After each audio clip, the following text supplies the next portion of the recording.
What's going on, guys and girls? I have an interesting guest with me today. I'll let him introduce himself in a second. The person I have sitting in front of me, I actually only met for the first time yesterday.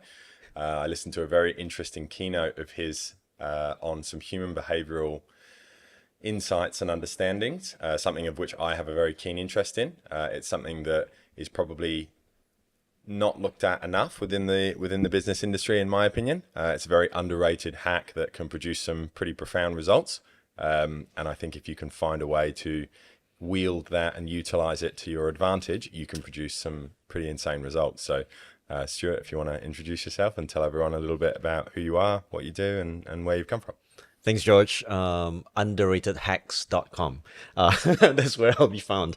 Yeah, my name is Stuart Tan, hail from Singapore. Also happened to meet George in a much bigger way and probably more of an energetic way, right?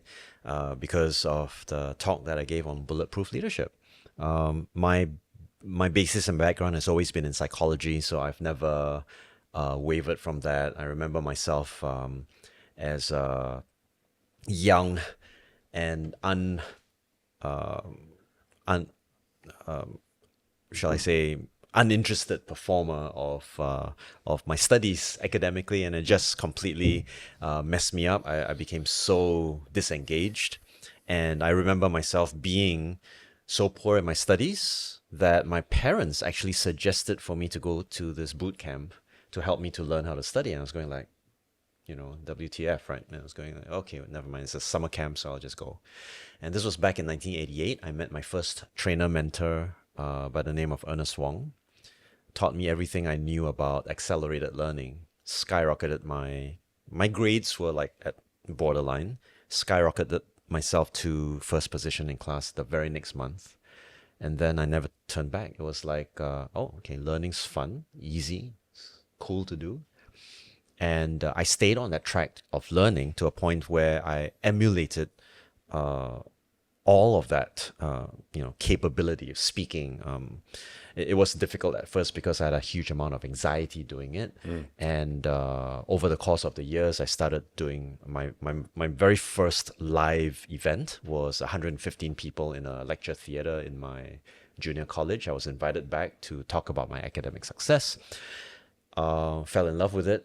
It was an 8-hour session, of which they had a 30-minute break for lunch at 3 p.m. because I forgot to give them a lunch break. And that set the motion of, hey, why don't I do this for fun, professionally and stuff. And that's where I began training, kids in accelerated learning. And that brought a question to my head, which was, if accelerated learning is so powerful, what else is there? Where did it come from? Maybe I can get certified in it. And I stumbled upon neuro-linguistic programming. 1995, did my practitioner. 96, did my master practitioner. 97, met Dr. Richard Bender for the first time and utilized neuro-linguistic programming as my vehicle, my primary vehicle, to do a whole bunch of different things. Model the Army's best marksman. Become a champion public speaker within the span of less than 5 years, develop 8-figure business and exit from it, establish protocols for things like actually how to do marketing, how to be a bestseller. I became a bestseller just applying some of those principles that I learned from other bestsellers. And that was the amazing thing about NLP, the ability to model after excellence. And that really got me into this mode of consistently learning, wanting to do stuff. And I won't say I was, I could have been more effective if I knew what I know now. But, that's always on hindsight. It's always 2020. Seeing how things like biohacking have come into the picture, seeing how healing modalities, right? There are just so many of them that I'm so fascinated by. Some faster, some more intricate, but really a blessing for anyone who's in this day and age wanting to seek healing and want to advance themselves. So right now I'm a consultant, I'm a trainer. I do quite a fair bit of leadership-based coaching. I believe that leaders are the pinnacle of any organization that relate to effective change, well-being within organizations, and the ability to establish peak performance across any global standard. So when leaders are at the top of their game, they produce fantastic results. But when they're not at the top of their game, they amplify negative results. So that's where I am.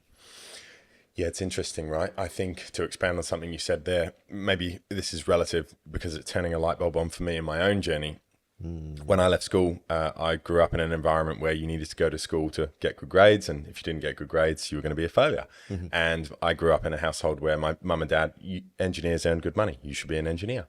And I'm like, okay, I don't think I want to be an engineer. And I knew I had a good work ethic. So when I left school, I actually had 2 jobs in my final year at school. And I worked 7 days a week in my final year at school while I was studying.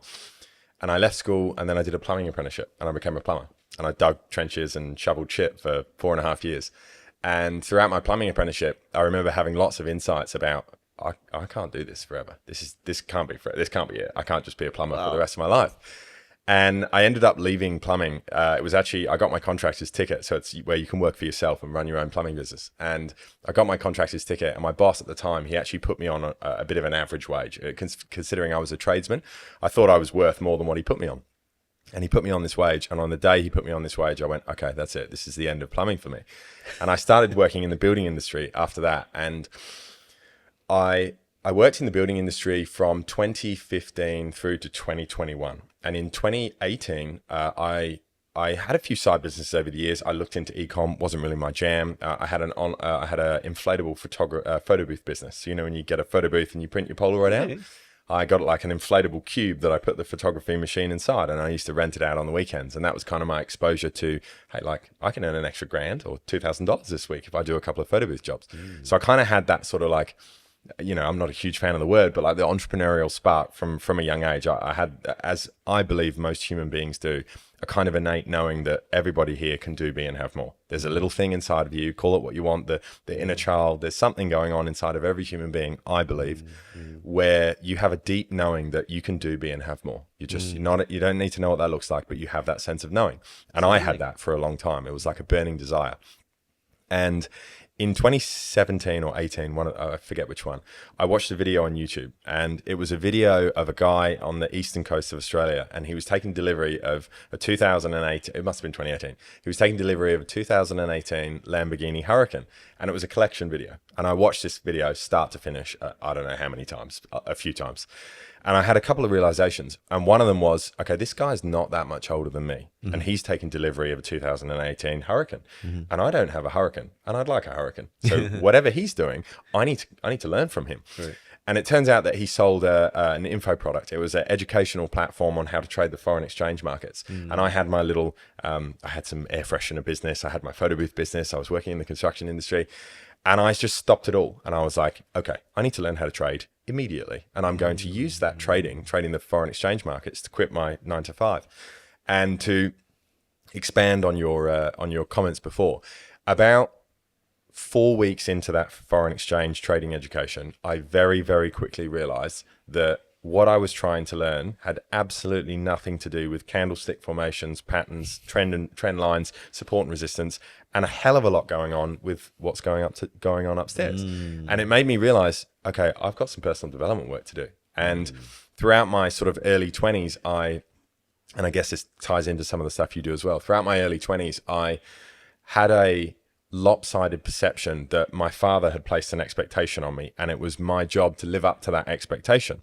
And every time in my life I felt as if I was going to surpass him mentally, physically, financially, in my relationship, I would subconsciously sabotage my behavior to bring myself back down to a level that was less than him, because he was my hero and I had him on the pedestal and me in the pit. And I never realized that. And then I started learning about trading, and that sort of sparked my personal development journey. And I started consuming, you know, I was a walking encyclopedia on anything personal development I could get my hands on. It consumed all my free time. And it made me realize that, you know, the the mind game that we're all sort of somewhat unaware of at times. The mind game is actually where the source is. The source isn't in the information. It's not in the best marketing strategy. It's not in the right CEO. It's not in the winning product or the right trade. It's actually in reprogramming your mind. And, you know, I'm of the belief that every human being, whether you've done a lot of personal development work or not, you've got belief systems and programs inside of you that have tendencies to hold you back. It could be financially, it could be in your relationships. Yep. And it wasn't until I started my trading journey that I realized, holy shit, I've got some work to do, and it has nothing to do with trading at all. Yep. And that kind of set in motion a chain of events, which ultimately led me up to, in 2021, I quit my full-time job. And like you said, the ripple effects of working on what's going on upstairs, for me, that was profound. Once I started getting some of that stuff in order, my life took off on a trajectory that rivaled a rocket ship. And obviously the work is ever going, and it's even today, like the work doesn't stop. The rent is due every day, as they say. And I quit my full-time job in 2021, and I traded full-time 2021 and 2022. And in 2022, I attended the first Capital Club, actually, the Albania Mastermind. And I met a kid there. And I went to the Albania Mastermind with my trading and my cryptocurrency hat on, so to speak. And at the time, we were thinking of launching a Web3 and a venture capital fund. And it was all I did. It consumed me. And when I was there, I met a kid, and his name's Callum. It's an Irish guy. And I start talking to him at dinner, and he's telling me about his life, his partner, his business. And as he's talking to me, in the strange way, I was kind of levitating above the conversation, and I was listening to him talk to me, and I'm thinking, I know what's going on for this guy. It has nothing to do with the words that are coming out of his mouth right now. He had some self-worth issues. He had some hierarchical complexes going on in his relationship, sort of, you know, pedestalizing himself and placing his partner in a pit. And he starts talking to me, and we had a very informal chat like we are now. And I said a few things to him. I gave him a few tips and tricks to do with his relationship, to do with his self-worth, to do with, you know, it all being, he was running a bit of a him show, and it's all about him. And that was leading some feelings of resentment in his partner. And I just understood him. I got him on some kind of deep level. And I gave him a few tips and tricks. And a couple of weeks after the Albania Mastermind, he called me and he said, I need to talk to you. And I'm like, what's going on? And he goes, Chloe broke up. His partner's name is Chloe. He said, Chloe broke up with me the day I got home. And I'm like, oh, what have I said or encouraged him to do or set in motion? And I started to apologize. And he goes, no, let me finish. And I'm like, okay. And he said, I've been home for 2 weeks, and we probably had the most intimate week and a half in the 7 years that we've been dating. He said, I went home and did everything you told me to do from a relationship point of view. And I said, okay. And he said, I've also gone over my business. I've doubled my price and I've tripled my clients. I'm going to do 60 grand this month. And I'm like, hairs on my arms standing up, hairs on the back of my neck standing up. And he started to get choked and teary. And by this point, I was the same. I had tears in my eyes. And he said, I rang you to tell you this. He said, because I went there with an open mind to learn about he had a marketing agency. He said, I went there to learn about marketing and to expand on my business. He said, but if I'm really honest, he said, the most value I got was sitting at dinner with you for a few hours, having a few chit chats. And I said, okay. He said, I don't know how I could ever repay you for this. He said, but I'm going to leave you with something. He said, I think you were born to do this. And I said, what? And he goes, I think you were born to do this. He said, I know you've got you're consumed in your trading world right now and your Web3 fund related stuff. He said, but I think this is what you were here to do. And he said, don't say anything now. He said, if you ever need anything, if you ever want me to help you in any way, shape or form, let me know. I speak to him regularly. We probably communicate every couple of weeks, even today. And I got off the phone and I walked into the kitchen. I told my wife this story and she said, what do you make of it? And I said, I don't really know. And that conversation set in motion a chain of events, which at the end of 2022, I attended a conference in Lisbon in Portugal. And that conference was a Solana conference for the crypto project Solana. And while I was on the way back, actually, on the plane, the exchange with which I held a couple of company accounts, some managed accounts, my personal account, which had a decent cash buffer on it to pay for the rest of our wedding, which was 6 weeks away. They went bankrupt when I was on the plane on the way back from Lisbon. So unbeknownst to me, I got off the plane and a high percentage of my net worth was gone, evaporated. And that was the first, as you know, we can call it a red traffic light. Mm-hmm. And I was 6 weeks out for the wedding. My buddy called me and told me. I rang my wife, Alana, told her. I said, look, I don't have the money to pay for the wedding. And we're 6 weeks away. And we actually just built a new house, and we were paying for a load of stuff to do with the house. The swimming pool was going. It was a bit of I had a expensive week, let's just say, and I didn't. It wasn't a week where I could afford to have a dent in my net worth. And we ended up getting through the wedding fine. It was okay. And then in January, I actually got done for excessive speeding in a car, and I got the car impounded. Another red light. And my wife and I had a disagreement, and she politely said to me, you need to go and take some time and think about what's going on. I said, okay. So I rang my mum. I said, I need to come and stay at yours for a couple of days. And I went to my mum's, and while I was there, I knocked on the door, and she said, I'm going away for a week. I'm like, great. I don't have to get interrogated by my mum for the next week as to what's going on. And I called a mentor of mine. It's the same guy I started my personal development journey with after I learned how to trade FX in 2018. And I said, I've got some things going on. And he said, what's going on? And I told him. He said, come down and see me. I'm at my holiday house down in about an hour away from where I live. So I call my dad. He has a jet. He lives around the corner from where Mitch is. And I said, can I borrow your jet ski? No worries. I'm in Thailand. Go to the house. Keys are here. Take it. So I go to the house, take the jet ski, and I jet ski to my mentor's house because it's on the canal. It's like a canal. And I spent a couple of days, and we're talking about some things and some stuff that's coming up for me, and we moved through a few things, and it was actually really, really beneficial. And I left his, and I was presented with do I go back through the canals, which is the long way, or do I zip out into the ocean, come along the ocean, and go back in the canals where my dad's house is, which is the quick way? And I picked the quick way. And while I was coming through the ocean, I obviously left him at the house, so I was on my own. The jet ski started taking on water, and I sunk. And the jet ski sunk in the ocean. And I'm not sure if you spent time in Australia, but you don't really want to be offshore in Australia on your own treading water. There are sharks. And the jet ski sunk. And while I was treading water, I jumped off the ski with a rope and my phone, and I ended up getting towed back to shore. And one thing, after a few hours, after 10 minutes, I got picked up and taken back to shore. And fast forward a few hours, I ended up working out, okay, I got the jet ski out of the water, blah, blah, blah. Jet ski was a write-off, obviously. Fast forward another couple of weeks, and where we lived was a rural area, and there's no public transport in that area. So I needed to learn, there's no Ubers in that area. They won't come up the hill because it's too far. So I needed to learn how to use public transport for the first time in 15 years because I'm losing my license. So I buy this skateboard, and I ride to the newsagents to buy a card that allows me to use the public transport. Mm-hmm. And on my way to the newsagents, I fall off the skateboard and I broke my hand. And I went to the hospital and spent 6 hours in emergency, and I broke my scaphoid, which is the hardest bone in the body to heal. There's one, if you ever break your scaphoid, there's one blood vessel that goes on the top of the bone, and you need to be in a cast for 12 weeks. So in all of this happening, in my interpretation of this, and I'll refer to it in a minute, is in my life where I call it the black book, right? And sort of the black book of synchronicities. At times in your life when you're on course and you're on vision and you're on mission and you're going the right way, you'll be given signs, right? Mm-hmm. Matthew McConaughey refers to them as green lights. Green lights. Right. So after my series of red lights, I'm not getting any black book entries. I'm not getting any signs or synchronicities. And my white flag, so to say, is being waved at me saying, you're going the wrong way.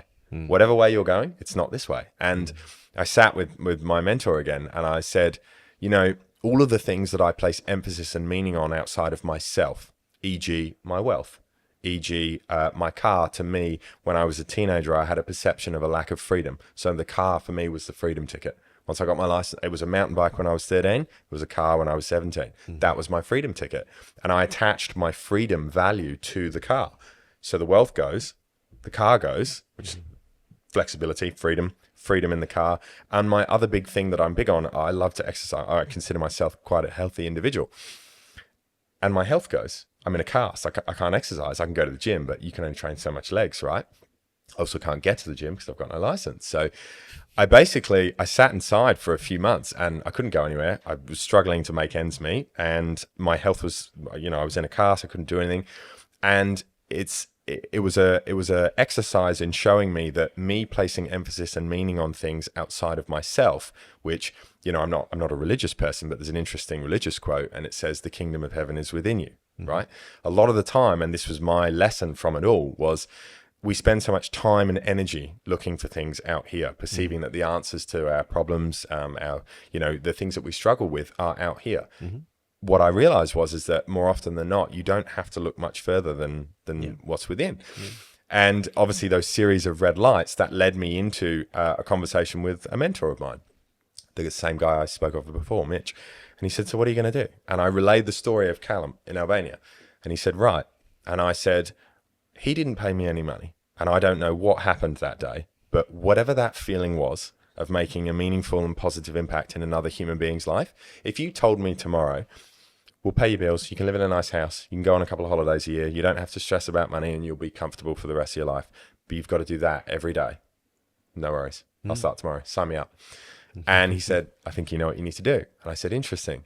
And I went home and mapped it all out. And since then, the series of events has been green lights, green lights, green lights. And one of the reasons I wanted to talk to you today is because you're of the sort of in the same realm as me in terms of those answers that we perceive are out there are actually more often than not in here. And one of the things I notice with my one-on-one clients is it's not about the goal setting. You know, those things matter. They are important. They're a part of personal development. But I think being able to move through some of your own mental blockages and you know, whether they're blockages or, you know, patterns or sometimes sabotaging behaviors and things like that.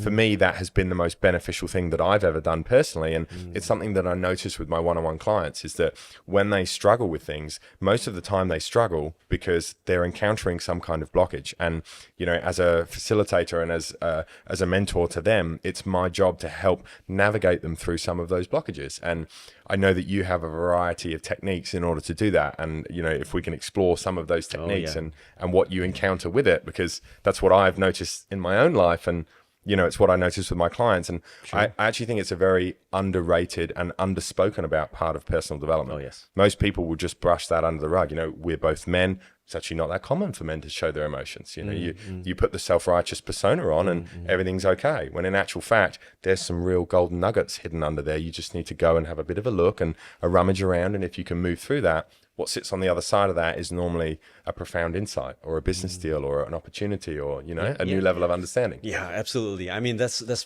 beautiful. Thank you very much for sharing that, the pathway you took. Yeah. So I'll allude to a metaphor that I mentioned in the talk that I did on bulletproof leadership, which is until you dig, you can't excavate the gems. Yes. So you know this Australia is filled with natural resources. There's plenty of sapphires, plenty of opals, and so on.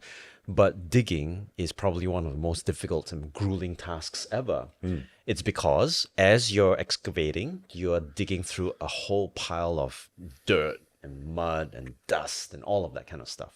But I see that as exactly the analogy of what's going on when we're excavating the gems within ourselves, right? I remember doing an exercise on prospectors. It was a cartoon. I put it up on a slide, and I got my audience to go think about it and say, you know, there are 5 guys over here. Tell me, you know, there are different types of behaviors. One is standing on the top. The other guy is digging down to the gold. The other guy digs down to the diamonds. You know, another guy is saying, "Get me out." So interpret that. You know, so it was a fun activity. But one of the guys actually stood up and said, "You know, Stuart, we are in Singapore, right? So I don't care what we dig. There's not going to be any diamonds or gold if we dig out there." And there was another guy who kind of like countered that for me. And it was an older gentleman. And he said, yes, but the gems are not on the outside, they're on the inside. And I said, wow, that's beautiful. Perfect. And ever since then, something happened to me. I happen to be a collector of gemstones. Okay. And, you know, it's interesting that when you start digging, there's a huge amount of investment. The machines are not cheap, right? And as you excavate it, the stuff that comes out really does look like shit. You need to be patient with it, clean it off, assess it before you turn it into a gem piece, which then can be sold at a multiple of, you know, like a jade piece like this could fetch something like $100,000 per carat, which is and there's some auctions where it goes up to $1 million per carat, which is insane. So for many individuals, they dig to find the dirt, but that's not what I'm after. I'm after the gems that are hidden in the dirt. And unfortunately, a lot of people don't dare to dig because they're afraid of the dirt. 100%. But for you, you were made for this, right? Because you're a plumber and you dig the shit out of people and you clean up the obstacles. That's something that's such a nice confluence of That's very ideas. interesting. Very interesting. You get rid of the, you clean out the sewage, so to speak, right? Yeah. I was digging for a living. That's very interesting. I think, it's also to touch on the gemstone thing as well. What happens to the gemstone if you don't take care of it? Even after you've uncovered the dirt and got to the gemstones, how do you then maintain the gemstone? Well, that requires consistent refinement. If you have a wedding ring or an engagement ring, you take it for a polish once a year. And I think the same can be said for the personal development industry, is that I think some people get caught in the disguise of, oh, I've done a little bit of work on myself. That's it. I'm done now. Well, if in the gemstone case, that gemstone will start to become faded. It doesn't look as shiny as it used to. Perhaps the ring might develop some fissure cracks through it, and the band itself might start to deteriorate. And I think within the human development industry, that is often very overlooked, is that it's a constant refinement. Even for me, like I'm not, I don't sit on some high horse. Like I constantly have new things to learn and develop. And, my wife likes to say another level, another devil, right? So I think probably a couple of questions I have for you. So some of my audience is sort of younger. They're on their entrepreneurial journey. Ironically, in my opinion anyway, when you're in the personal development industry, your ideal client is actually always a previous version of yourself, I find. So the kind of people that I attract towards me are people that are looking to improve their circumstances, get out of the 9 to 5. One of the big things that I focus on with my one-on-one clients at the very least, and some of my group clients, is health, wealth, and mindset. At times in my life where I've had those three dialed in, I've experienced rapid growth and transformation. When I have let any one of those slip, health, wealth, or mindset, it has always cost me dearly. When I've let my mindset slip, my wealth has slipped. When I've let my health go, my mindset and my wealth aren't as good. So, for up and coming people who are, entrepreneurial, or people who are looking to improve their circumstances, whether it's get out of the 9 to 5, develop another income stream, people who are a little earlier on in their journey, how do you go about working with people like that? What kind of stuff do you notice with them? What are some tips and tricks for perhaps some younger up and coming individuals to integrate into their lives to help them move forward? Well, that's a very big question. So what we're talking about is a change and a transformation alongside a transition. So what I mean by a transformation is you can have the mechanics. You can set up a company, you can get a name, you can get the logos, you can get a website, and your e-com store or whatever it is. Those are the mechanics behind it, right? That kind of transformation is easy to do. And I think for most people, if they have, if they've got themselves sorted out, they should be able to have it created or find somebody to create it. That's not a big problem. It can be tedious, but it's doable. The issue is that transition into that transformation. So what do I mean? If I'm moving, you've moved house before, right? And you've gone from one house to another, one home to another, but the new place that you go into doesn't feel like home. It's not really lived in. It's almost as if I could take everything from your house right now and move you to a gigantic mansion over here in Bali, Gems one, and move all your boxes in. The very fact that your boxes are in the house does not mean that it's your home. You got to unpack it. You've got to lay things out. You've got to make it feel homely, and you need to get used to that entire process of doing it iteratively. And I'm pretty sure you've had a certain kind of experience where you've left home for a while, and when you come back, it feels a little bit alien. There's this kind of like a distortion of your mental fields because you haven't been back for such a long time, and your brain takes time to adjust to it, right? And what happens to most individuals is that they go, yeah, I'm going to set goals. I'm going to set up my website. I'm going to do all of that. And they do it, but then they stop. And then there's something that's waiting to catch up, and that's their psyche. It's not there yet. And nobody has the tools to be able to move them there because of a variety of factors. Number one, it might be the thing that you've done for the first time, right? For example, building a lead magnet. How difficult is it for anybody to do? Just do up a PDF file, an infographic, whatever it might be, and then let the world know about it, right? But the first step is always the most difficult. And unfortunately, most people are aiming for perfection rather than excellence. So you're aiming to build that product to become the most amazing thing, you know. You want to put in the best graphics, you want to canva the thing, you know, out of the park. But most people are unfortunately going to end up procrastinating. Their momentum dives, and as a result, they go like, I can't do this. It's difficult. It's almost like a guy who has got huge muscles failing to lift a 1 kilogram weight. It feels like that. And I know how it's like because I tried it before, but I didn't stop trying. So the funny story, back in 2006, we were running personal development courses ever since 2002, and it was a huge enterprise, right? We had hundreds of people, thousands of people come every year just to go through a personal transformation journey. So we call it Patterns of Excellence. And I remember at one stage, there were individuals who would come and I would recognize them as public figures. It's like, wow, this is amazing. The transformation that happens inside the head requires quite a fair bit of adjustment. So I'm looking at individuals whom I thought, you're a colonel in the army. What are you doing here? Taking advice from a 29-year-old, 30-year-old, right? And what dawned on me was that the transition from towards excellence sometimes gets stagnant because you keep doing the same things in the same way all the time. So to the point of an individual attempting to arrive at mastery, I believe that there are three things: intensity, repetition, and the last one, which is sorely misunderstood, is language. So there's a certain language, a certain form of linguistics that goes inside the mind that accompanies the state, accompanies the ability to transit, to feel that, oh, I recognize that as home, amongst other things, self-talk, internal dialogue. So when we are able to complete one mastery cycle, we've repeated it once, we may not have it excellent at all. We need to be able to do it many, many more times. So, while I was running this program, this lady comes up to me and says, I've heard a lot about your programs because I had a spin-off in 2007 when Patterns of Excellence nosedived. We went from 15% conversions in the room down to 1%. Oh, wow.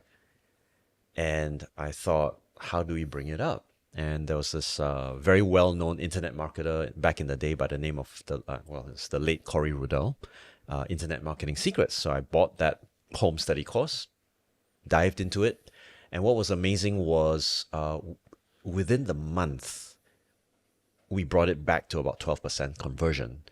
And back in those days, it was pretty good. Why? Because we were doing bonus stacking, offer stacking, all that kind of stuff. Back in the day where there wasn't a name for it yet. And I eventually took that with confidence and I published the book Secrets of Internet Millionaires. InternetMarketingSingapore.com became like the top 1,000 sites on Alexa in those days. And I had this huge community of 15,000 people. Could have grown, but I didn't pursue it. And I realized that the entire progress of this woman actually coming up to me and say, can you help me to build a website? And I'm going like, no, please, do it yourself. I've already taught you in the steps in the book. And she goes, you know what? Just do it for me. I'll pay you whatever you want. And I was cheeky. I said, you pay me whatever you want. It's $1,000 to install your WordPress website. How hard is a WordPress website, right? Yeah. So she took out $1,000 bill, gave it to me in all seriousness and say, please install my website. Yeah. And in 3 minutes, I clicked, a few buttons, set up a database, and it was done. And she goes, that's so wonderful, right? And I don't know what she did with that website, but I got $1,000 in 3 minutes. That's the best payday I ever had, right? And the problem is, for most people, they wouldn't have done that iteratively. I must have installed thousands of websites on my own to be able to do that in 3 minutes to remove the confusion. And I think many individuals who want to get started think about the mechanics as something that's very difficult to do, or I'll just throw money at it. But what we need to do, therefore, is to go through that cycle of iteration and improvement, so that as you do it with a certain emotional intensity, with the intention that you're going to have, yes, a good product, but not necessarily the best product. It is because you're doing it imperfectly. That's why you'll eventually get to a great product. And as that iteration takes place, the way we carry ourselves in our minds, in the way we talk to ourselves, the way we carry ourselves physiologically, that's going to play a significant part, because nobody is going to start and build a business without encountering obstacles. So to the point on how an individual ought to start, it's less of the technicalities, even though those do matter. One needs to start thinking about the 4 key things about the business. So there are 4 elements, in my opinion, or reasons why people should start a business. You start a business out of passion. Gives you energy, makes you feel good. Fantastic. There's going to be a cap in terms of your upside, because passion can only go so far, just as willpower can only go so far, right? So if you own a lifestyle business, that's great. 250 grand a year is okay. It's decent. It's respectable. But most people will want to aim for a cash cow. So there's one of the 3 C's: cash cow, cash out, clout. And most people get this in the wrong order. So what happens is that they start off trying to build a cash cow, something tanks, and then they lose that business. Or they try to cash out and they end up selling their soul to their new employer and feel absolutely miserable for 3 years of their life or 4 years of their life, right? So what ought to happen is the establishment of personal branding and clout first. Because if you lose any of these, you have that influence to restart anytime you want. But in order for an individual to get to that point, they need to know themselves well. They need to be really clear on what their purpose is. So I figured out that there are basically 2 elements to seeking purpose. Number 1 is something called the full circle experience. As you mentioned very aptly earlier on, we are helping earlier versions of ourselves, right? So I can only do that if I've had a full circle experience. I've kind of like climbed out of the sewage myself. And therefore, if I see you in the sewage, I go, aha, I have a plan for you, right? And then they sign up, and then we get on a discovery call, and then, the rest is history. So that's one. And individuals who have not solved their own problem are going to end up becoming frauds. And that's one of the reasons why there's so many coaches that are out there. And there are many of them who just cannot authentically connect with their audience because they really haven't solved those problems themselves. Well, they're coaching because they're trying to coach the version of themselves that they can't work out.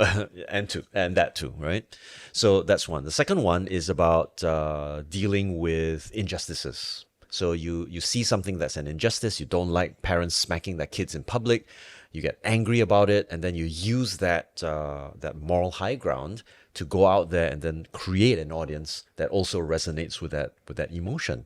So it could be a point of reflection for a lot of people, why I'm unable to get to a full circle experience, and why I'm unable to arrive at an understanding about my feelings of injustice in the world.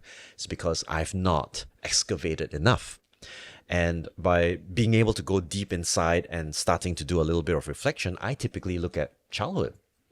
And childhood from the standpoint of, I do this very simple exercise. I tell them, you want to be an entrepreneur? Okay, good.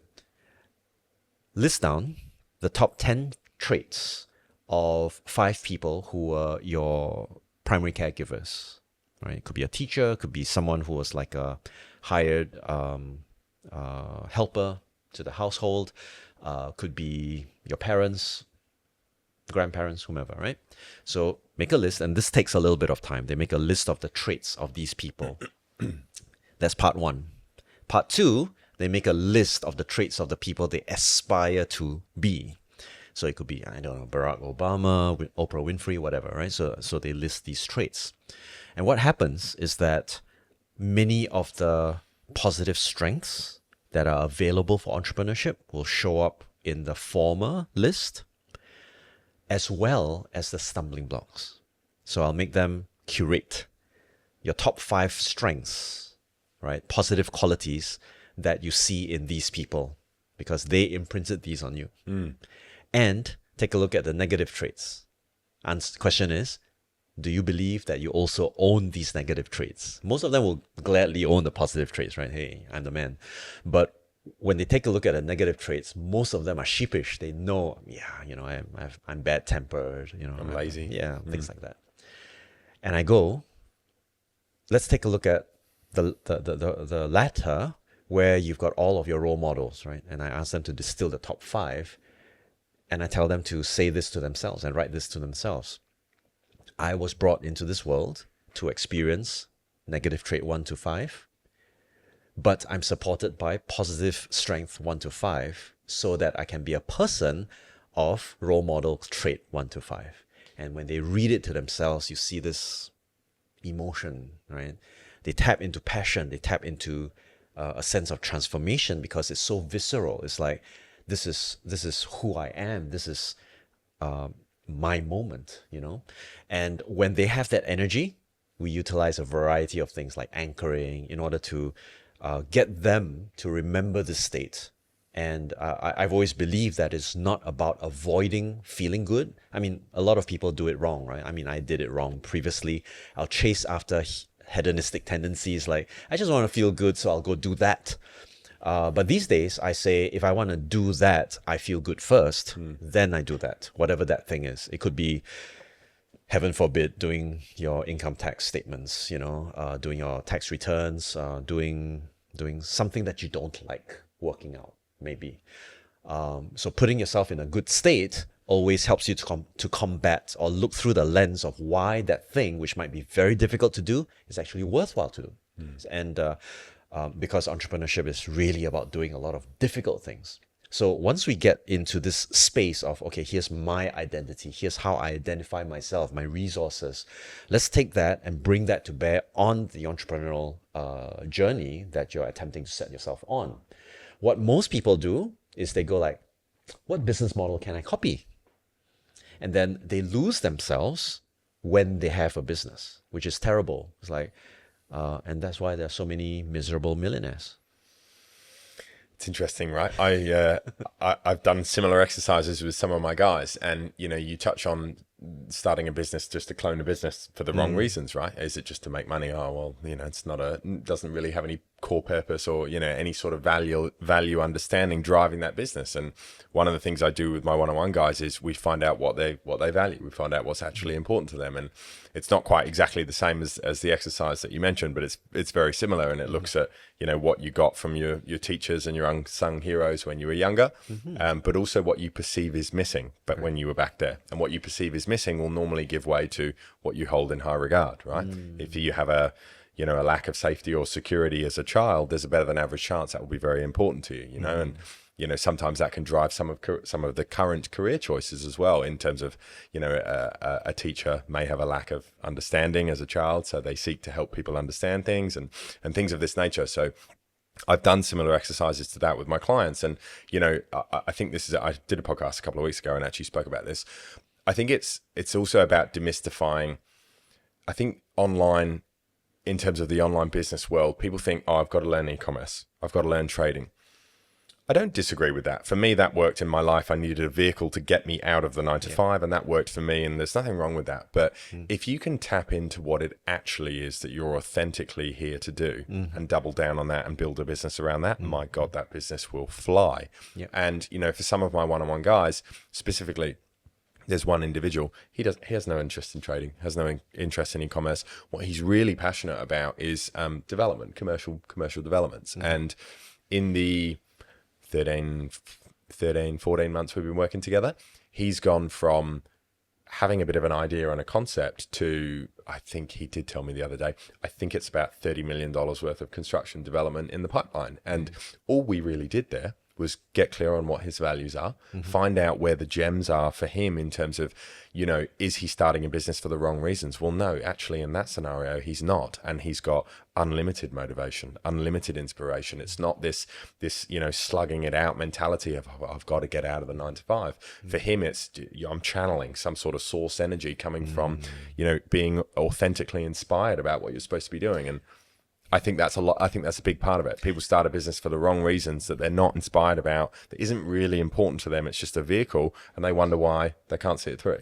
Yeah, absolutely. I think when we're talking about individuals who are really passionate and driven, sometimes they've already done quite a fair bit of work on themselves. So, or they've got experience of role models who've already done that kind of work. So, for example, I've always found that people who are more successful in business typically started earlier and typically had role models who were entrepreneurs in the first place. So you've left that imprint inside that child. Conversely, for an individual to be able to use all of their faculties, I never came from a family of entrepreneurs.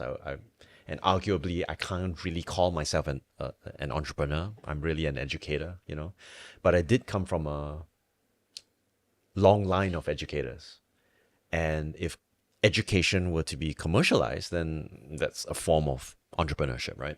So I do believe that there are small steps that individuals have to take, but the clearance, the ability for one to do that inner work is so important.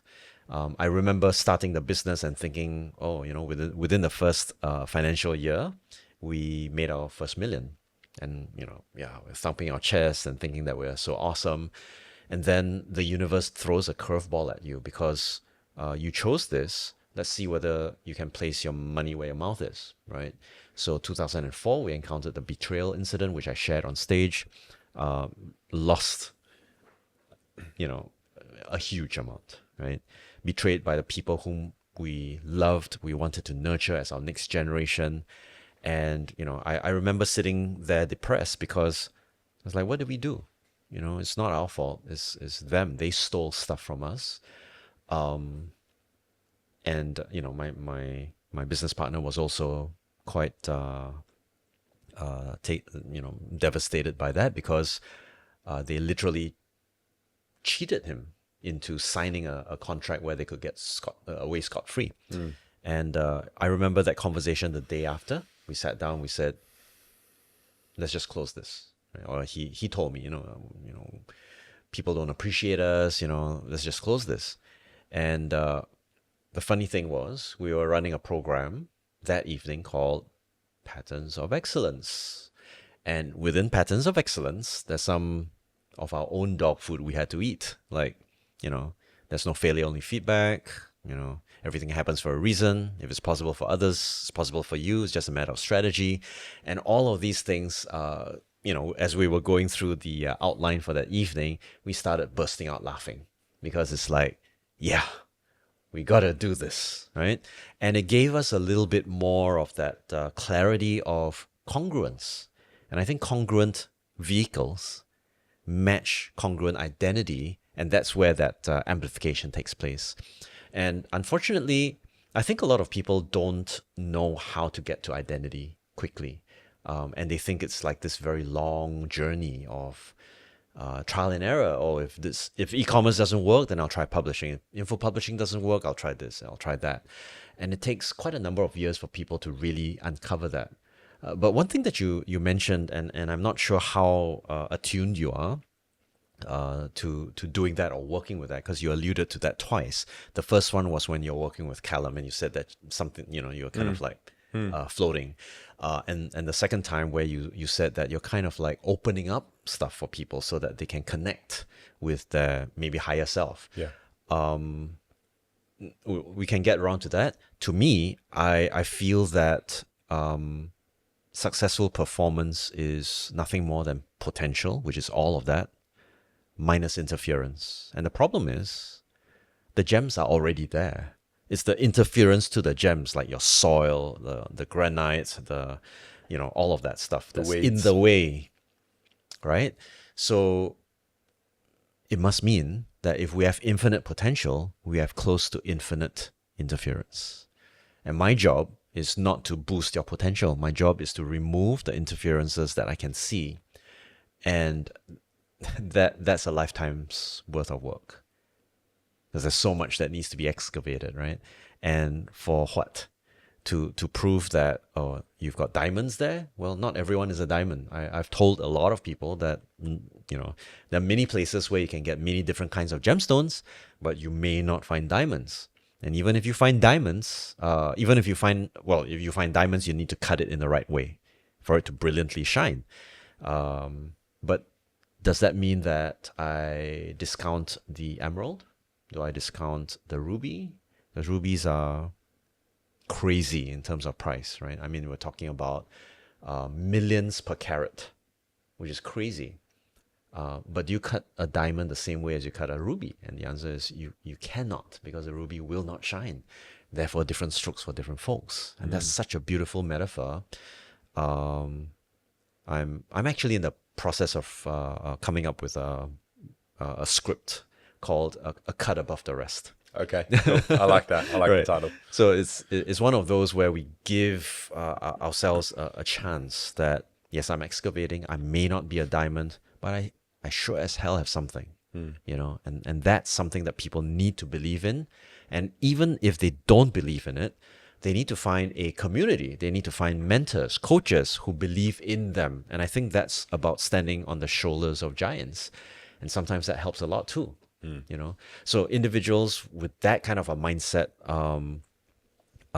being open, exploring, attempting to push the limits of what they understand their potential to be, and learning to get rid of those interferences, I believe will have a really good shot. It just takes time to uncover some of these things. And I think it's kind of, it's what we've been speaking about. It's not really about the potential. It's about the interference. If it was about the potential, then everyone would be doing everything they want. Yeah. They'd have all the money in the world, drive the cars that they want, and be as inspired as ever. But it's not. It's the interference. And, right.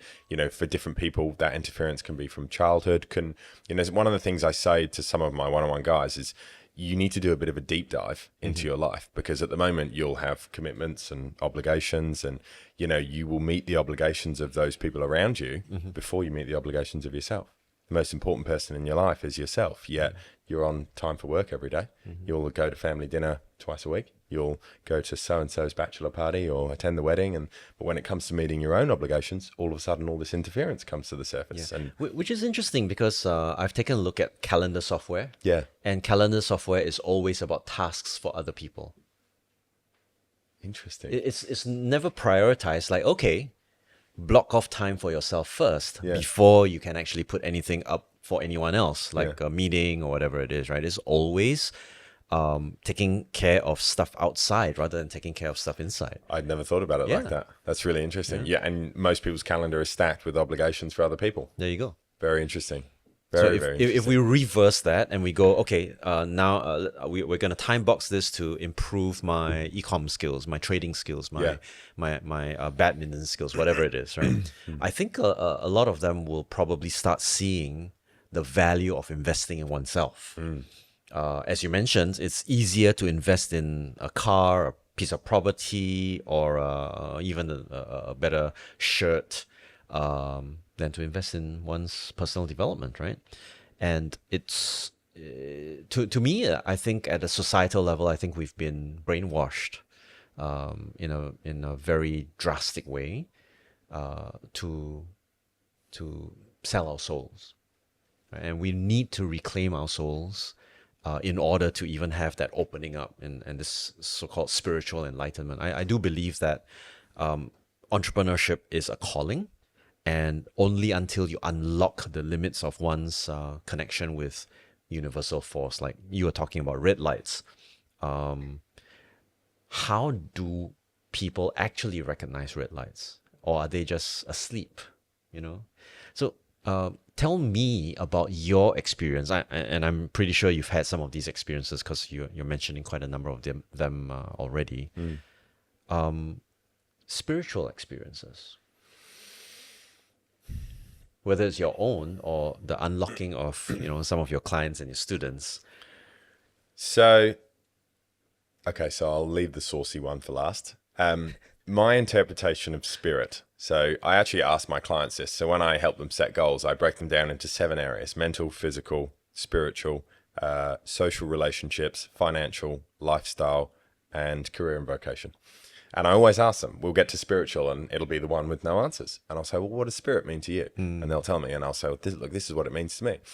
To me, spiritual means I'm not an overly religious person. I don't necessarily subscribe to the belief that there's somebody in the sky with a grey beard deciding on whether you make it to heaven or not.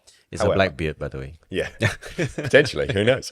However, I do believe that there is some kind of underlying order to things. I'm not sure I can put words to what that order is, but I subscribe to the belief that we're not here by chance. This isn't random. There's an underlying order to things.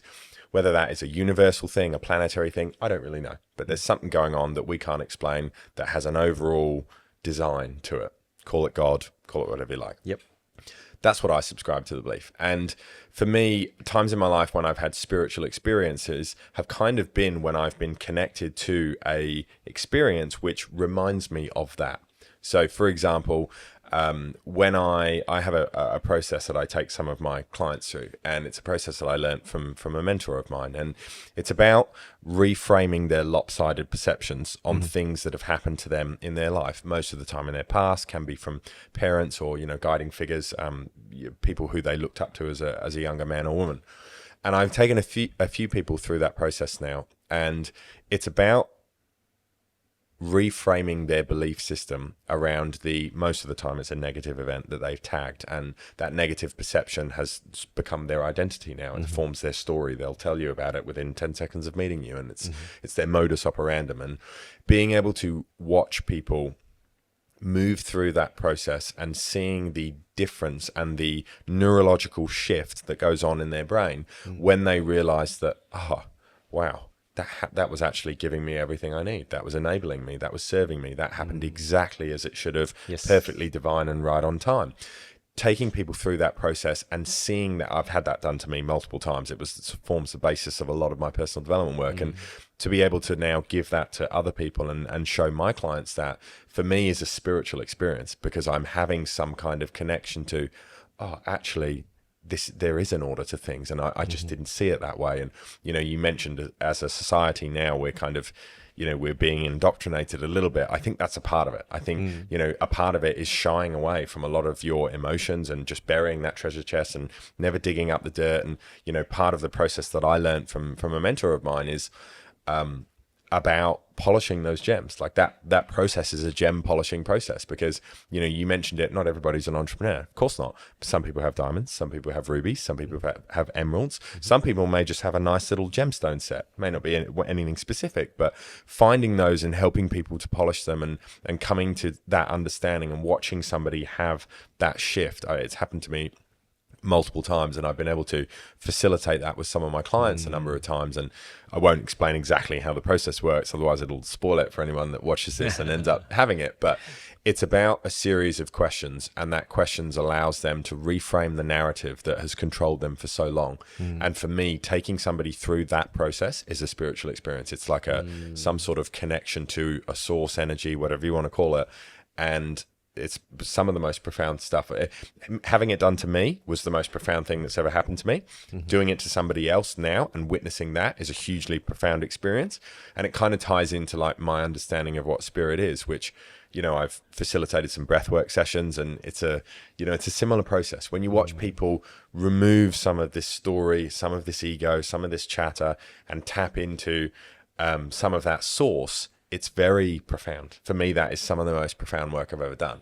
And secondly to that, I can say it on here, I've done 5-MeO DMT with a shaman, and that's probably top of the list in terms of a spiritual experience for me.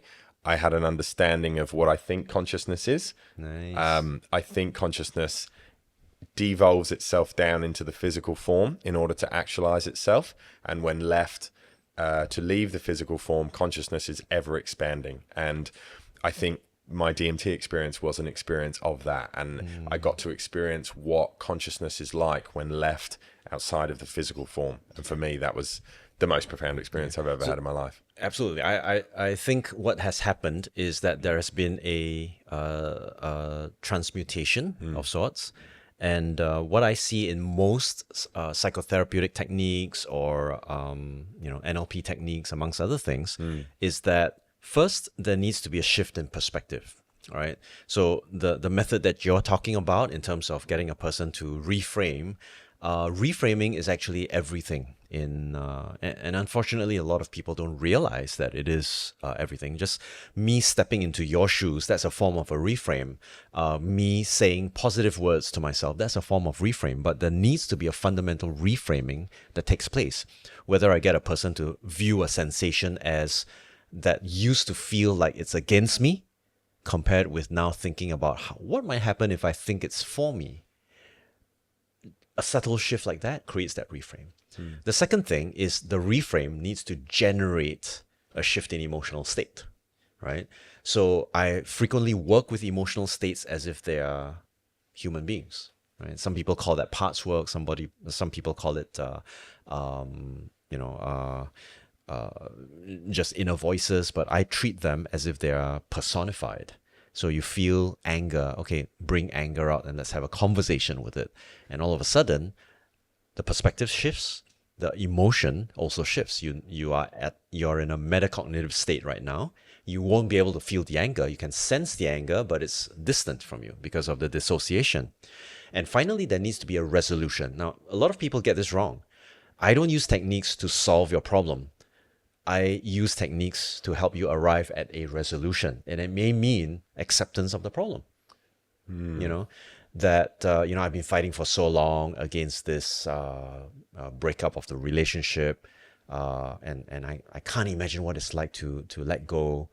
And eventually it may come to a point where, I know how to solve this relationship problem. Or it could be like, yeah, it's time to let go.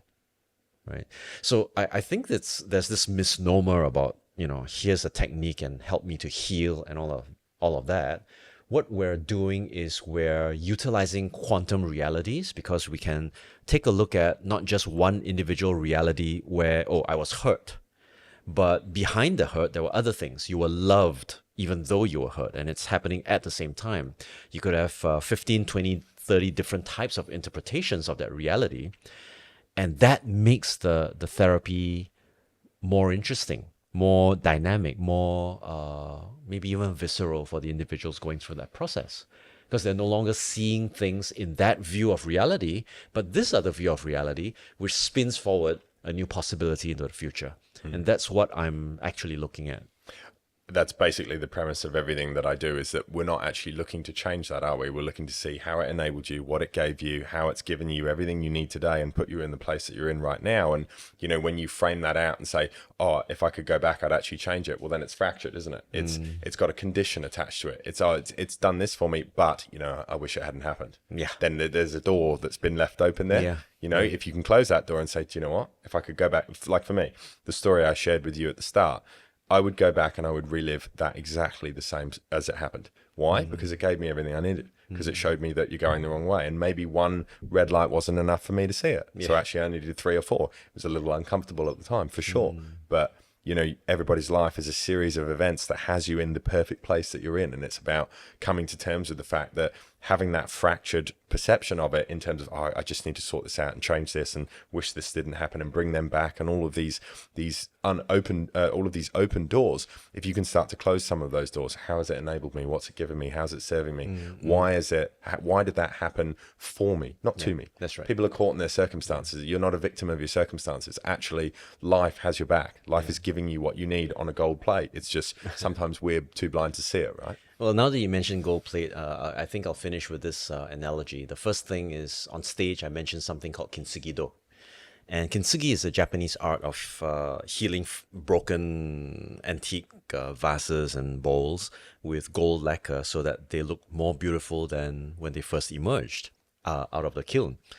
And the issue that I alluded to was that you're going to break again and again and again, so you just need to heal as fast as you can. But I didn't come to the point to explain what happens at the end of it. It's like if the plate broke and you healed it with gold, and it broke again and you healed it with gold, and you did that 1,000 times, what would the plate look like? It would be a golden plate. Of course. And that would be our ultimate destination as long as we don't balk at the difficulties that are in our way. We are destined for greatness. And on that note, I would say that maybe you should have a moniker like the spiritual plumber or something like that. I call myself the psychological chiropractor. Interesting. I mean, the only one I've kind of thought of would be, it's a little term that I've been playing around with lately, is an anomaly. An anomaly, but it doesn't have the same ring. It doesn't have a tie back to plumbing, I guess. It's something. No, it doesn't have to be. It's something I need to meditate on, to be honest. But you know what? That's an interesting thing to finish on. And I think it's probably, for a lot of people out there, it's okay to break the plate, because when you reform the plate using, it's Kintsugi. Kintsugi. When using kintsugi, every time you break the plate, actually the formation of the plate improves with the gold, pieces that you put in it. Yeah. But you have to be okay to break the plate. Yeah, that's right. And I wouldn't be who I am if I didn't have those breakages. And I have to honor them. I have to be grateful for them. I know it might be weird, but the sense of gratitude and honoring one's scars is precisely what brings us to this question of spirit. And on that note, to me, spirituality is a sense of a deeper sense of mission and purpose that you can't really express in words, but you can paint a picture of it. So I spent quite a number of years uncovering this. So someone asked me this question: what's your mission in life? And I found it very odd to have to answer this kind of question. What do you mean, what's my mission in life? I don't know. But then I got serious about it, and I took a good number of years really reflecting, because I had so many multiple identities. Am I a trainer, an educator? Am I a business owner? What am I? And eventually, I came to this point where I wrote this out many, many times. I elevate society beyond suffering so that they can take actions for abundance. Elevate society beyond suffering so they can take actions of abundance. Very good. Very good. And to me, as I think about that, I have to ask myself, am I living in abundance? Am I elevated from my own suffering? If not, I have to find ways to elevate myself from suffering so that I can empathize with others who are going through the same journey, creating a full circle experience and enabling them to appreciate the beauty of a broken plate. Very good. Very cool. Well, thank you for your time. It's been a pleasure talking to you. Hopefully everyone takes some value from it, and there's some gems in there. You just got to dig, right? Absolutely. Thank you, Stuart. Thank you, George. Pleasure.